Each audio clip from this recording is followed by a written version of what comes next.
Willkommen bei Deutsch Doppel. Heute sprechen wir darüber, wie du im Job auf Deutsch ruhig und entspannt reden kannst. Abonniere uns und aktiviere die Glocke, damit du nichts verpasst. Hast du auch schon mal diesen Moment gehabt, wenn dir plötzlich alles zu viel wird? Bei der Arbeit gibt es ja immer wieder Situationen, die echt stressig sein können. Oh ja, das kenne ich gut. Besonders wenn mehrere Aufgaben gleichzeitig erledigt werden müssen und die Zeit knapp ist. Da kann man schon mal ins Schwitzen kommen. Genau. Und oft gibt es dann noch unerwartete Änderungen, die alles durcheinander bringen. Das erhöht den Stresspegel enorm. Ja, und dann sind da noch die Deadlines. Wenn eine Abgabe näher rückt, fühlt es sich an, als würde die Zeit immer schneller vergehen. Da wird die Anspannung groß. Absolut. Und es gibt auch Situationen, in denen man plötzlich Verantwortung für etwas übernimmt, das man nicht eingeplant hat. Das kann einen echt unter Druck setzen. Ein weiteres Stressmoment ist, wenn man Feedback bekommt, das nicht so positiv ist. Da muss man erst mal schlucken und es richtig einordnen.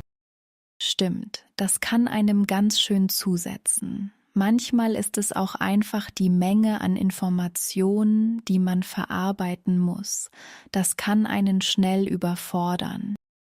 Ja, und wenn dann noch technische Probleme dazukommen, wird es richtig kompliziert. Nichts funktioniert, wie es soll, und man verliert wertvolle Zeit. Da hilft es oft, ruhig zu bleiben und Schritt für Schritt vorzugehen. Aber das ist leichter gesagt als getan, wenn alles auf einmal passiert. Genau, und dabei die Ruhe zu bewahren, ist eine echte Herausforderung. Oft hilft es, Prioritäten zu setzen und sich auf das Wichtigste zu konzentrieren. Das stimmt. Manchmal kann es auch helfen, mit jemandem zu reden und die Situation gemeinsam zu analysieren. Oft sieht man dann klarer. Ja, das ist ein guter Tipp. Ein offenes Gespräch kann den Druck schon ein wenig nehmen. Man fühlt sich nicht mehr so allein mit den Problemen. Und auch kleine Pausen zwischendurch sind wichtig. Ein kurzer Spaziergang oder ein bisschen frische Luft können Wunder wirken. Absolut. Das gibt einem die Möglichkeit, den Kopf frei zu bekommen und wieder neue Energie zu tanken. Und nicht zu vergessen, die eigene Einstellung macht viel aus. Manchmal hilft es, die Dinge mit ein wenig Abstand zu betrachten und nicht alles so ernst zu nehmen. Ja, oft ist der Druck, den man sich selbst macht, größer als der von außen. Da kann es helfen, sich selbst zu sagen, dass es okay ist, mal nicht perfekt zu sein. Genau, und auch mal um Hilfe zu bitten, wenn es zu viel wird. Da muss man kein schlechtes Gewissen haben. Richtig. Niemand kann alles allein schaffen. Und oft sind Kollegen froh, wenn sie unterstützen können. Das stärkt auch das Teamgefühl. Es gibt also viele kleine Dinge, die man tun kann, um den Stress bei der Arbeit zu reduzieren. Wichtig ist, dass man sie regelmäßig anwendet. Ja, das ist entscheidend. Nur so kann man langfristig entspannter arbeiten und sich wohler fühlen. Weißt du, manchmal ist es auch schwer, überhaupt zu sprechen, wenn man sich unsicher fühlt. Man hat Angst, etwas Falsches zu sagen. Ja, das kenne ich auch. Man denkt ständig darüber nach, ob man die richtigen Worte findet oder ob man sich blamiert. Genau. Und dann sagt man oft lieber gar nichts. Aber das hilft natürlich nicht weiter. Es ist wichtig, trotzdem das Gespräch zu suchen. Absolut. Es kann helfen, sich vorher ein paar einfache Sätze zu überlegen. So fühlt man sich besser vorbereitet. Und wenn man trotzdem einen Fehler macht, Ich finde, das ist kein Weltuntergang. Meistens wird das gar nicht so kritisch gesehen. Richtig. Fehler sind menschlich. Oft lernen wir ja gerade aus ihnen, und die meisten Menschen sind viel verständnisvoller, als man denkt. Es geht auch darum, sich selbst ein bisschen zu vertrauen. Manchmal weiß man mehr, als man glaubt, und das zeigt sich im Gespräch. Ja, und es ist wichtig, sich selbst zu ermutigen. Ein kleiner innerer Anstoß kann manchmal Wunder wirken und den Mut geben, den ersten Schritt zu machen. Und wenn man dann einmal angefangen hat, wird es oft leichter. Die Worte kommen dann natürlicher und man fühlt sich sicherer. Genau, und mit der Zeit wird man auch routinierter. Jeder kleine Erfolg beim Sprechen gibt einem mehr Selbstvertrauen. Es ist auch hilfreich, sich auf die Inhalte zu konzentrieren, die man gut kennt. So hat man eine Basis, auf die man aufbauen kann. Ja, und man kann auch ruhig zugeben, wenn man etwas nicht versteht. Fragen zu stellen zeigt Interesse und Engagement. Außerdem schätzt es jeder, wenn man aufmerksam zuhört. Auch das kann helfen, die Nervosität zu reduzieren, weil man sich auf den anderen konzentriert. Richtig. Und durch das Zuhören bekommt man oft neue Ideen für das Gespräch. Das macht es lebendiger und interessanter. Und wenn man sich unsicher fühlt, kann man sich auch Zeit lassen. Es ist okay, kurz nachzudenken, bevor man antwortet. Das stimmt. Pausen sind wichtig und geben Raum, um die Gedanken zu ordnen. So wirkt man auch gleich entspannter. Ich finde auch, dass ein freundliches Lächeln viel dazu beiträgt, die Situation zu entspannen. Es zeigt Offenheit und schafft eine angenehme Atmosphäre. Ja, oft vergessen wir, wie viel nonverbale Kommunikation ausmacht. Ein Lächeln kann Brücken bauen, auch wenn die Worte fehlen. Sich selbst nicht zu ernst zu nehmen, hilft auch. Ein bisschen Humor kann die Spannung lösen und das Eis brechen. Absolut. Und am Ende ist das Wichtigste, sich selbst treu zu bleiben. Authentisch zu sein, macht das Sprechen viel einfacher. Genau, denn wenn man sich verstellt, wird es oft noch schwieriger. Natürlich zu bleiben bringt oft die besten Ergebnisse. Ein wichtiger Punkt, um klarer und ruhiger zu klingen, ist die eigene Atmung. Wenn man tief und ruhig atmet, entspannt sich der Körper und das hilft auch der Stimme. Das stimmt. Eine ruhige Atmung kann wirklich Wunder wirken.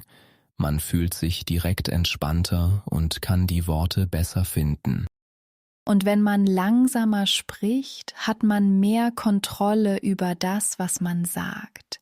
Man vermeidet es, sich zu verhaspeln, und das macht einen gleich viel sicherer. Richtig. Langsam zu sprechen gibt einem auch mehr Zeit, über die nächsten Worte nachzudenken. Das hilft, klar zu bleiben und sich nicht zu verzetteln. Außerdem sollte man versuchen, positiv zu denken. Wenn man davon ausgeht, dass das Gespräch gut läuft, ist man oft entspannter. Ja, die innere Einstellung spielt eine große Rolle. Wenn man optimistisch ist, überträgt sich das auch auf die Stimme. Sie klingt dann gleich viel freundlicher und offener. Eine gute Vorbereitung kann auch helfen. Wenn man weiß, worüber man spricht, fühlt man sich gleich viel sicherer. Absolut. Wenn man die Inhalte gut kennt, kann man sich mehr auf den Gesprächsfluss konzentrieren und ist weniger nervös. Es ist auch wichtig, sich selbst Pausen zu erlauben. Ein kurzer Moment, um die Gedanken zu sammeln, kann helfen, klarer zu sprechen. Genau. Pausen wirken auch professionell.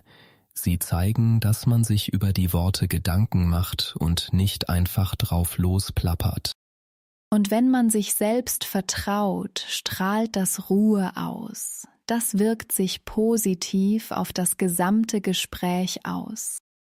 Selbstvertrauen ist wirklich der Schlüssel. Es gibt einem die Sicherheit, authentisch zu sein und das Gespräch in die gewünschte Richtung zu lenken. Auch Körpersprache spielt eine Rolle. Eine offene Haltung signalisiert Interesse und Selbstbewusstsein. Ja, und wenn man Blickkontakt hält, zeigt das, dass man aufmerksam ist. Das schafft Vertrauen und eine gute Gesprächsatmosphäre. Ich finde es auch hilfreich, sich kleine Erinnerungen zu setzen, wie zum Beispiel tief atmen oder langsam sprechen. Das kann im Moment sehr unterstützend sein. Das ist eine gute Idee. Kleine Notizen oder Gedankenstützen sind oft eine große Hilfe, um sich zu fokussieren und ruhig zu bleiben. Und nicht zu vergessen, Humor. Ein lockerer Spruch kann Spannungen abbauen und das Gespräch auflockern. Absolut. Humor verbindet und kann das Eis brechen, wenn es mal stockt. Es zeigt auch, dass man die Situation im Griff hat. Manchmal hilft es auch, sich vorzustellen, dass man mit einem guten Freund spricht. Das nimmt den Druck und macht das Gespräch persönlicher. Das ist ein guter Ansatz. Wenn man sich wohlfühlt, spricht man automatisch gelassener und authentischer. Und schließlich sollte man sich daran erinnern, dass es okay ist, Fehler zu machen. Das nimmt einem die Angst und macht das Sprechen entspannter. Genau, die meisten Menschen sind viel nachsichtiger, als man denkt. Zu wissen, dass man nicht perfekt sein muss, erleichtert vieles. Am Ende zählt, dass man sich selbst treu bleibt. Das macht das Sprechen nicht nur einfacher, sondern auch ehrlicher. Ja, Authentizität ist wichtig. Wenn man echt bleibt, wirkt man überzeugend und hinterlässt einen positiven Eindruck. Sicherheit im Arbeitsalltag zu gewinnen, ist oft eine Frage der Routine. Je öfter man sich bestimmten Situationen stellt, desto vertrauter werden sie. Genau. Und mit der Zeit lernt man, auf verschiedene Herausforderungen zu reagieren. Das Vertrauen in die eigenen Fähigkeiten wächst dadurch stetig. Ein weiterer Aspekt ist, dass man lernt, flexibel zu bleiben. Nicht alles läuft immer nach Plan und darauf sollte man vorbereitet sein. Flexibilität ist wirklich wichtig. Wenn man offen für Veränderungen ist, kann man besser mit unerwarteten Situationen umgehen. Außerdem hilft es, sich kleine Ziele zu setzen. Wenn man Schritt für Schritt vorangeht, wirkt alles machbarer und weniger überwältigend. Das stimmt. Kleine Erfolge motivieren und geben einem das Gefühl, auf dem richtigen Weg zu sein. So wächst das Selbstvertrauen. Man sollte auch nicht vergessen, regelmäßig Feedback einzuholen. Das kann helfen, die eigene Entwicklung besser einzuschätzen. Feedback ist wertvoll, weil es zeigt, wo man steht und was man noch verbessern kann. Es gibt einem die Möglichkeit, sich kontinuierlich weiterzuentwickeln. Ein weiterer Punkt ist, seine Stärken zu kennen und auszubauen. Wenn man weiß, worin man gut ist, kann man diese Fähigkeiten gezielt einsetzen. Ja, auf die eigenen Stärken zu setzen, gibt einem Sicherheit und Selbstbewusstsein. Das hilft, sicherer aufzutreten.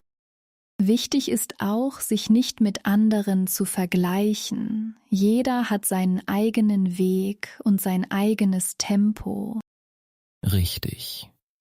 Sich selbst treu zu bleiben und den eigenen Fortschritt zu schätzen, ist viel wertvoller als ständige Vergleiche. Und manchmal hilft es, sich vor Augen zu führen, was man bereits erreicht hat. Das kann in stressigen Momenten beruhigend wirken. Erfolgserlebnisse vor Augen zu haben, stärkt den Glauben an sich selbst.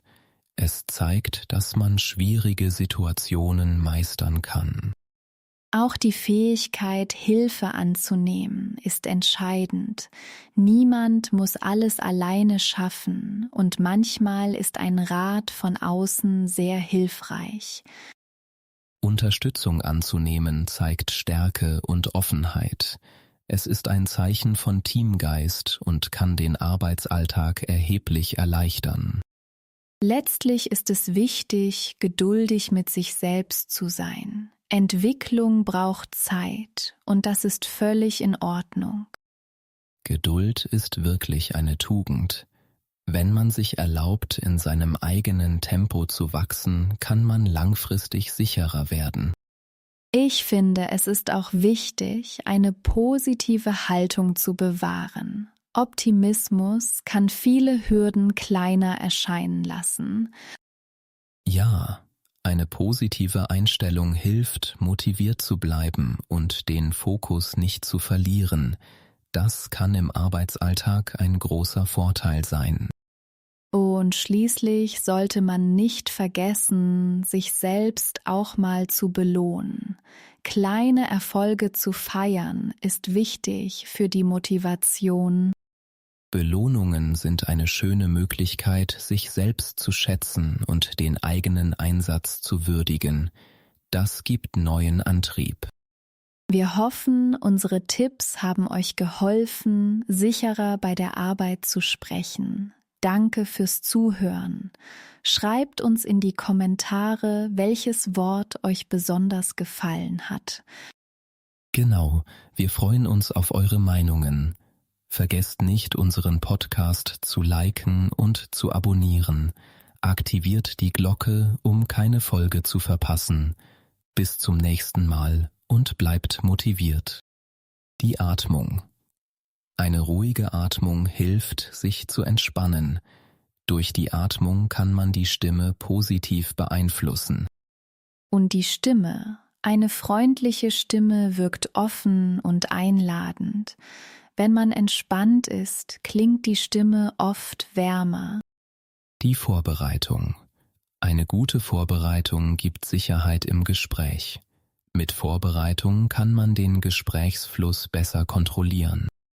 Dann das Selbstvertrauen. Mit Selbstvertrauen spricht man überzeugender. Selbstvertrauen ist wichtig, um authentisch zu sein. Der Blickkontakt. Blickkontakt zeigt Aufmerksamkeit und Interesse. Durch Blickkontakt entsteht eine bessere Gesprächsatmosphäre.